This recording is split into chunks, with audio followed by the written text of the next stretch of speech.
It's 6:42 on a Thursday morning, and that is the moment where I'm recording this. That's the moment where I'm taking the time to do something that most people never really could dream of. I'm recording for something that's bigger than myself, my business. This is being recorded in August of 2023 on the 31st, and for me, it's one of those moments that is going to sit pretty in my mind. The reason for that is because I have finally made the decision of when I am going to quit my job. I built a business on the side for 3.5 years throughout my time as a master's student while running track and field, all the way through 2.5 years of working at marketing agencies where, to be frank, I was disgruntled with the way that industry was. The whole entire reason I got into marketing was for the psychological reasons behind it. And as I worked towards moving up in my initial job, I then realized that most of the psychological factors that come along with building digital marketing campaigns were put to the wayside, mainly because of the clients I ended up getting put on, but that's kind of the main problem. I wasn't able to decide who I was working with. I wasn't able to decide how I was working.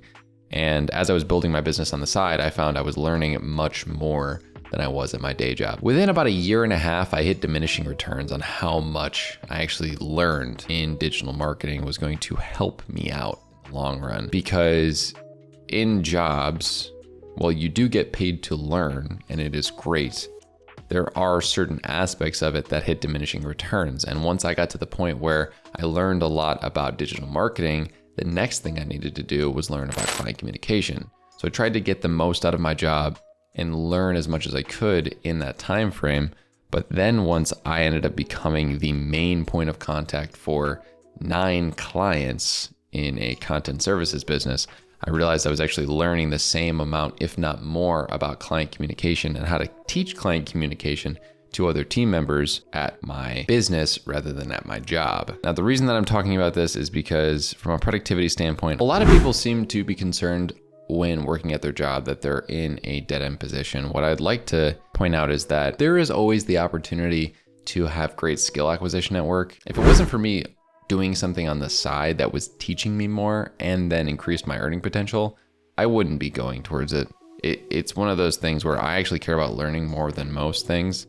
Money is not something that I care about much. I want to make an impact on the world, and I want to do something that inspires people. And I know that by wanting to do something that inspires people and to me matters, it was just kind of hard to stick in the 9-to-5 because truthfully, I was just a cog in a machine. And while the people I worked with individually were awesome, I knew that at any moment, if I left the company, there was not really much of a meaning to me existing, and I would be inevitably replaced. What I do have to say though is, for those of you that are considering entrepreneurship, it's not very easy to find a situation where you're able to learn something like digital marketing and get paid.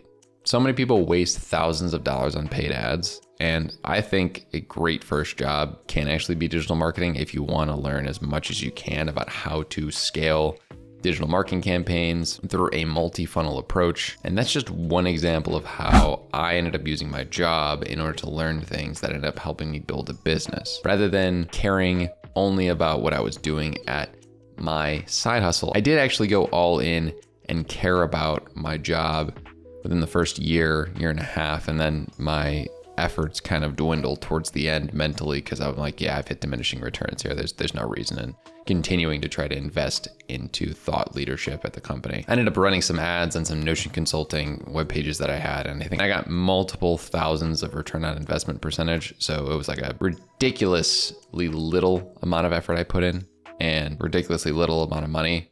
And there was so much positive return on investment for a service-based business. I was like, all right, I get we got it. Clearly, I got paid to do this. I was decent at it. I ended up managing a really large budget at work, which was so cool to deal with because now I know exactly what, if I ever end up doing a marketing campaign, would look like at my business. I know whether it would be right or wrong. And I know whether if someone else was doing it, it would be right or wrong. Or even at a baseline, I could just speak to it or be spoken to about it. Spending a long time building up a business on the side also teaches you something that I think is really important, which is knowing what busy is. One of my biggest triggers in life that I'm attempting to be less judgmental about is when someone tells me that they are busy. I fundamentally don't believe most people know what busy is. or what busy could be, I should say. When you work 12-hour days and that is the norm, when you work 13-hour, 14-hour days and that is your version of a long day, that is when you know you're busy. When you always wake up on the weekend and manage to fit in a few hours of work, no matter what social obligations, no matter if you have a funeral. Yeah, that's right. I would work on days that I had funerals. That's when you're busy. That's how busy you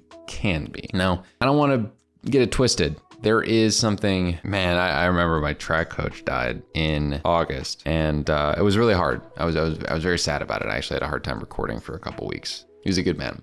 He was the first person that ever believed in me as a coach to the level that I thought that I could go Division I in track. And I worked the day of his funeral. I worked because I kind of had to if I wanted to make everything happen. If I wanted to get a deliverable out by the end of the next week, I had to do it. It was like not enough time. And you know what? Here's the thing. You are going to notice if you ever attempt entrepreneurship that you're going to have to go above and beyond what you would be expected to do at work. And that's totally what I signed up for when I wanted to do this. But the difference is I felt like I was making an impact. I felt like I was doing something. I felt like the effort I was putting towards this would also reap bigger rewards in the end. And I'd have a life that was more worth living, in my opinion. But I just wanted to make a point here to say that learning in entrepreneurship is the biggest thing. So if you don't like learning, I actually wouldn't recommend entrepreneurship for you. It's really difficult to spend your days not wanting to learn if you're going to try to build a business. And that is why I recommend you do it on the side to see whether you're cut out for it. Because you'll find out very quickly that if you're willing to put in the effort and learn and continue to expand your skill set, that'll probably happen. But if you don't, well, good luck with that. I don't know a lot, but the fact that I don't know a lot and that I want to learn more is the reason why I believe I will succeed in this game. If you want to know good places to find out stuff on business, I would definitely recommend anything Alex Hormozy, Naval Ravikant, Dan Koh is pretty great. There's a lot of great information on the internet, and we are so fortunate to be living in the age we are. I'd like to thank you all for listening to this little rant about how important learning is. I don't know. Y'all are the best. Thank you. And I'll see you in the next one.